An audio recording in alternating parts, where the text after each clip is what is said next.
अस्सलाम वालेकुम मलगरो। आर्मी चीफ जनरल आसिम मुनीर د عمران خان باره کې یو ډیره اهمه فیصله کړې ده، یو ډیره غټه فیصله کړې ده او یقینا دا د عمران خان لپاره یو ډیره غټه فیصله ده.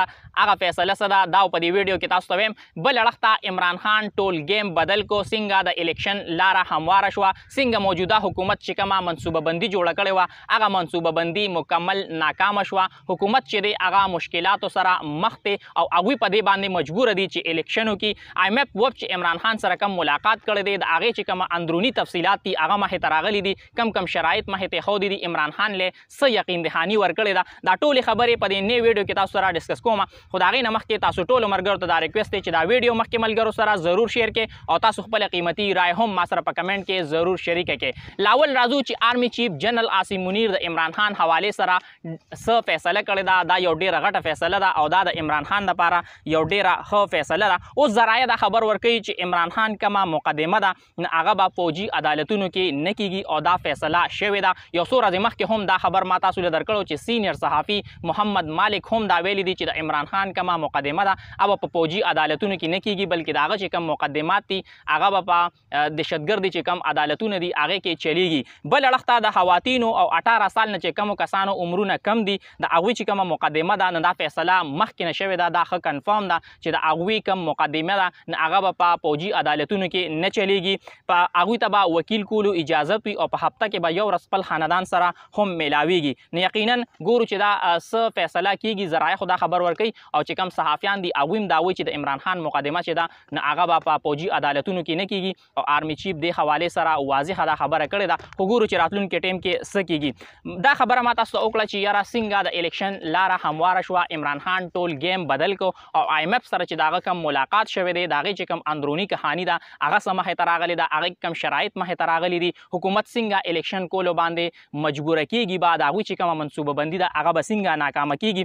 تاسو ته ما دا ووایي چې یاره عمران خان تاسو ته پته ده څه غواړي. عمران خان دا غواړي چې په ملک کې د شفاف انتخابات وشي. نو اوس د هغې انتخاباتو لار چې ده نو هغه څنګه همواره کېدو واله ده. عمران خان سره د آی ایم ایف وب ملاقات وکړو، د هغې چې کوم اندروني تفصیلات دي نو هغه مخې ته راغلي دي او هغې کې دا دي چې د آی ایم ایف کوم وب دی هغوی عمران خان ته دا یقین دهاني ورکړې ده چې د اقتدار کومه منتقلي ده یعنی نگران سیټ اپ دی یا دا موجوده سیټ اپ ختمېدو واله دی نو دا په وخت باندې کیږي. او بل اړخ ته آی ایم ایف دا پروګرام چې دی نو دا داسې ډیزاین شوی دی چې حکومت په دې باندې به مجبور وي چې په خپل ټیم باندې اسمبلی ختمه کړي او نگران حکومت ته هر څه حواله کړي. آی ایم ایف بورډ اف ډایرکټر دا ویلي دي چې یاره آی ایم ایف یو حده پورې د پاکستان چې کوم سیاسي معاملات دي نو هغې کې مداخلت کولی شي، د هغې نه زیات مداخلت نشي کولی. اوس د آی ایم ایف چې کومه معاهده ده نو دا ډېره ضروري خبره ده، دې ته تاسو لږ غوږ کېږدئ، لږ ټیکنیکل خبره ده. د آی ایم ایف چې کومه معاهده ده نو هغه څه ده؟ د آی ایم ایف معاهده دا ده چې په 9 میاشتو کې به 3 اربه ډالره آی ایم ایف پاکستان ته ورکوي. خو دا 3 ارب ډالر چې دي دا په یو ځل باندې پاکستان ته نه ورکوي. اوس چې کومه پاکستان سره معاهده شوې ده نو دا صرف سټاپ لیول پورې معاهده شوې ده. د کوم چې آی ایم ایف بورډ دی نو هغې د دې لا منظوري نه ده ورکړې چې کله هغوی منظوري ورکړي واشنګټن کې چې کوم د هغوی بورډ دی هغه منظوري ورکړي د هغې نه پس به دا پیسې پاکستان ته میلاویږي. خو دا پیسې چې دي دا په یو ځل پاکستان ته نه میلاویږي، دا په 3 قسطونو کې میلاویږي. اوس یو قسط چې دی هغه به موجوده حکومت ته میلاویږي، یو قسط چې دی هغه کم راتلونکي حکومت راشي نگران حکومت هغې ته به میلاویږي. نو اوس دلته دا ثابته شوه چې موجوده حکومت کومه منصوبه بندي ده هغه به مکمل ناکامه شي، ځکه چې د هغوی دا منصوبه بندي ده چې موجوده کومه اسمبلي ده د هغې مدت چې دی 6 میاشتې یا یو کال زیات کی.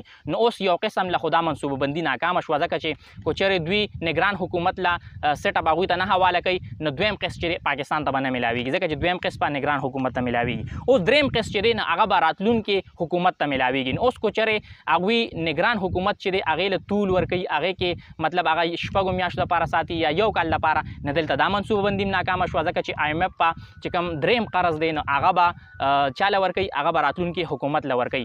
نو اوس ښکاري دلته داسې چې کوم سیزونه دي هغه به د آیین مطابق کیږي. اوسه پورې خلاصه هم د آیین مطابق نه دي شوې. د سپریم کورټ چې کومه فیصله وه هغه هم ونه منلې شوه. په پنجاب کې چې کوم انتخابات دي خو آی ایم ایف چې کوم واضح شرط دی نو هغه دا دی. او بل اړخ ته چاینا او سعودي عرب مخکې نه دا ویلي دي، ځکه دا قرض د پاکستان دپاره ډېر ضروري دی.